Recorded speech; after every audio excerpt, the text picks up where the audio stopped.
پاکستان کے سب سے بڑے شہر کراچی میں رہنے والے لاکھوں افراد پانی کی باقاعدہ سپلائی سے محروم ہیں۔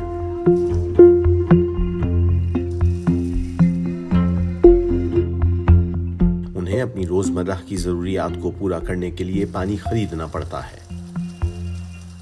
ہم پینے کا پانی بھی پرچیز کرتے ہیں اور استعمال کا پانی پرچیز کرتے ہیں، سمجھے نا، اور تقریباً ہمارے آدھے سے پیسہ زیادہ پانی میں ہی چلا جاتا ہے۔ 4,500 روپے کا ٹینکر آپ کے سامنے کھڑا ہوا ہے، مہینے میں 4 ٹینکر آتے ہیں۔ ٹینکر والوں کو پانی کہاں سے ملتا ہے؟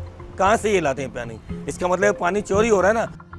جو پانی کے ٹینکرز ڈلوانے کی حیثیت نہیں رکھتے، کنٹینرز میں پانی جمع کرنے کے لیے اکثر طویل فاصلہ طے کرتے ہیں۔ بالکل پانی نہیں ہے، پانی کا بہت خواری ہے، ادھر ذلت ہی ہے۔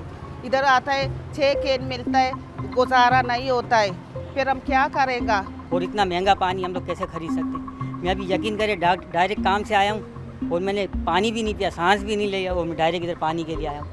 یہ حالات ہیں ہم لوگوں کے، ابھی کیا کریں؟ لیکن شہر میں پانی کا بحران قدرتی نہیں، ماہرین کا کہنا ہے کہ یہ انسانی سرگرمیوں کا نتیجہ ہے۔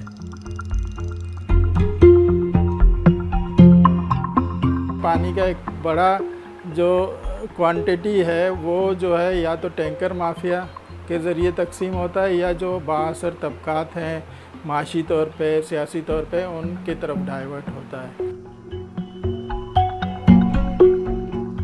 یونس کا کہنا ہے کہ مافیاز اپنا اثر و رسوخ استعمال کرتے ہیں تاکہ لوگوں کو براہ راست پانی نہ ملے۔ 40% پانی جو ہے وہ ٹینکروں کے ذریعے سپلائی ہو رہا ہے، اور یہ بہت بڑا بزنس ہے جو اربوں روپے اس میں جو ہے انوالو ہیں، اور اس میں اس کی وجہ سے یہ اتنے بااثر لوگ ہیں جس کی وجہ سے گورنمنٹ ان کو کنٹرول نہیں کر پا رہی۔ شہری انتظامیہ تسلیم کرتی ہے کہ مافیاز غیر قانونی ہائیڈرنٹس چلا رہے ہیں۔ حکام نے DW اردو کو بتایا کہ وہ اس مسئلے کو حل کرنے کی کوششوں میں ہیں۔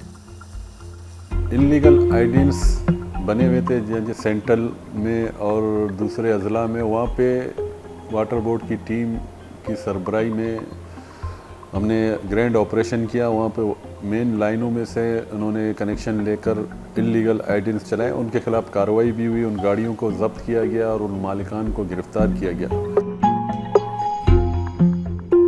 کراچی کے شہریوں کا کہنا ہے کہ حکومتی کوششیں ناکافی ہیں۔ ٹینکر مافیا شہر کی انتظامیہ سے زیادہ طاقتور ہے۔ شہری مناسب کریک ڈاؤن کا مطالبہ کرتے ہیں تاکہ جرائم پیشہ ان نیٹ ورکس کو ختم کیا جا سکے۔